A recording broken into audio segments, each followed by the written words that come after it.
So I got this comment on one of my recent videos, and since I got it a few months back, I've been thinking about it and I wanted to make a video on it. I pretty much stopped thinking about it, but then the insanity started with this Cobra Alley Viper and bat. What?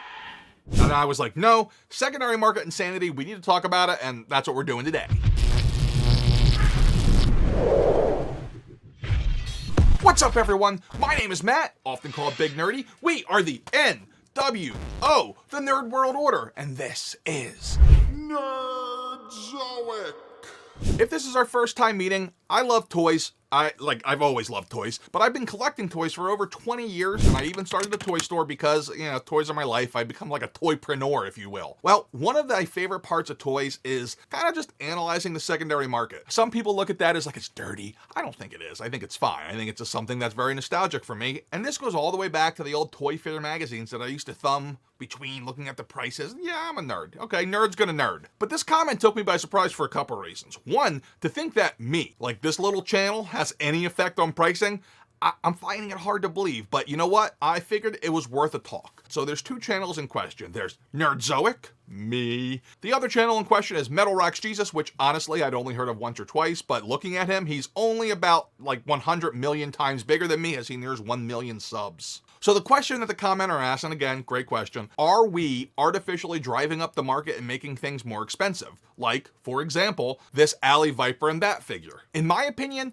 maybe a little bit, but not much. The figures in question here, though, no, we have, like, people like me or any of the other people who talk about what things are worth have nothing to do with this kind of stupidity. And frankly, I don't think that people who are just commentators have that much of an impact on the secondary market. I mean, just look at the stock market, for example. I don't think Jim Cramer is going to completely change each stock's trajectory. Maybe a little bit, but I don't think so. And frankly, I'm a small channel, man. I have like 27, 26, 25,000 subs. I'm only a year and a half, almost 2 years old. 𝐒𝐿𝐿𝐼𝐸𝐺𝐵, he's a little bit bigger, just a little bit, at almost 1 million subs, so he probably does have a little effect, but I don't think it's a lasting effect. I think it's a temporary bump. Like, you could probably look at it and say, hey, look, Big Nerdy talks about this day.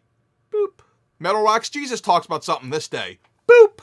But then it goes back down. I don't think that we have a lasting impact on the market. I really don't. I could be wrong, but that's just my opinion. I don't think we're making any mistakes as far as driving it up. On the other hand, I think we do have an impact in driving up interest. I don't think we're driving up people who are going in to invest in stuff, but I do think we're driving up interest. Because you got me, I'll come on here and I'll talk about something like a Scarlet Witch figure that's now going really high, but I wouldn't be talking about her if she was a crappy figure. Maybe if this is someone who was a lapsed collector who'd stopped collecting and then came across that video and was like, oh man, I need that figure. Or somebody else who was like, oh, I'm new to collecting and I missed out, I better go pay up for it. Maybe those people I'm influencing, but I don't think that there's anybody who's like watching this channel to get ways to be like, okay, cool, now I can totally become a millionaire. Like, that's not what you're gonna do. Toy investing even is one of the worst investments you can make because it's short-term gain and it's minimal. And frankly, it's incredibly volatile. If you're investing with toys, you're kind of insane. It's not a great idea unless you're dealing with older vintage stuff. Another part of his comment, 3 words specifically that stood out to me are, it's about collecting. And I think that that's a double-edged sword. Yes, it's about collecting, but collecting means different things to different people. That's why there's some people who keep all their stuff mint on card and some who open it. Some people really enjoy seeing the package look. Some people need to actually play with their figure, pose their figure, do figure photography.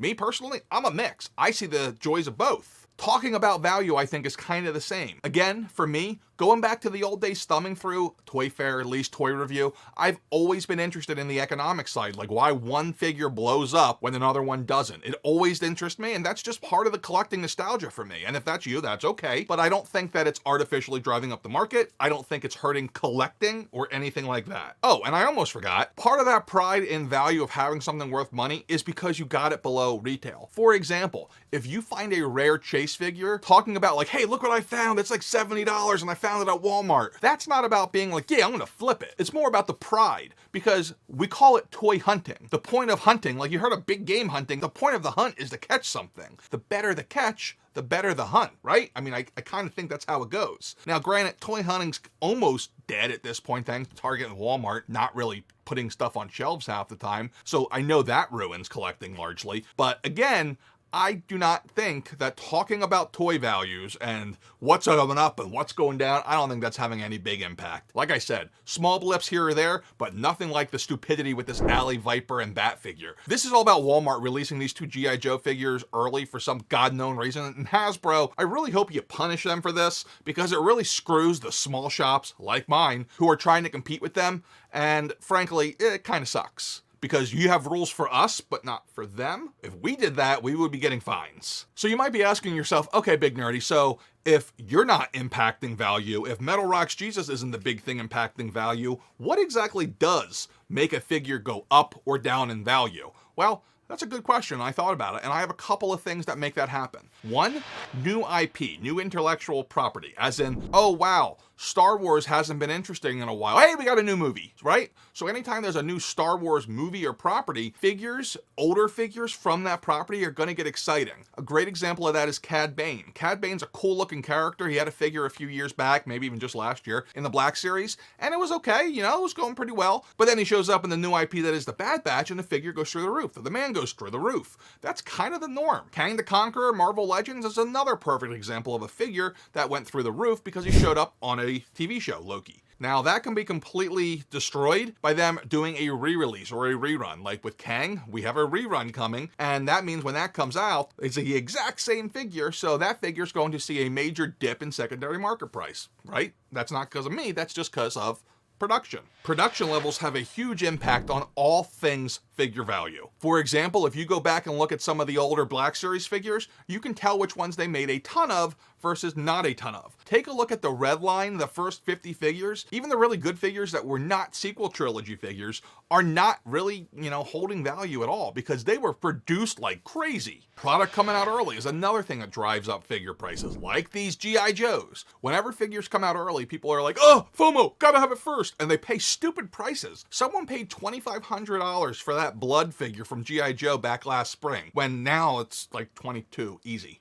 Like, come on, man. That's what drives the price of figures up. Because people see, wow, someone paid this, it must be worth a lot. So someone then sees it for $70 and they're like, hey, this is a good price. So yeah, that's one of the other things that drives it up. And lastly, there is the distribution aspect. And this is twofold. If a product is under-distributed and you don't see it on shelves, well, that's where the automatic, wow, this must be rare, I better buy it. I better pay the extra $10 and get it off of eBay. That's when that pops in. But then there's the other end of it, and I call this the DC multiverse effect. Whenever you see shelves full of figures, like the pegs are just fully stocked, what do? Do you buy them? No. And ask yourself this question and be honest. You say, huh, that's a cool looking figure. I'll wait till it goes on clearance. And that's another thing that kills it, because a lot of people will just not pay for figures because they know it's going to clearance out. Ghostbusters Plasma Collection. Yeah, that's a problem. And that's one of the other things that drives down prices or up prices. I talked a lot about me in this video. If you want to know what got me into collecting and how I came to be the nerd that I am, check out this video here. It's like my origin story.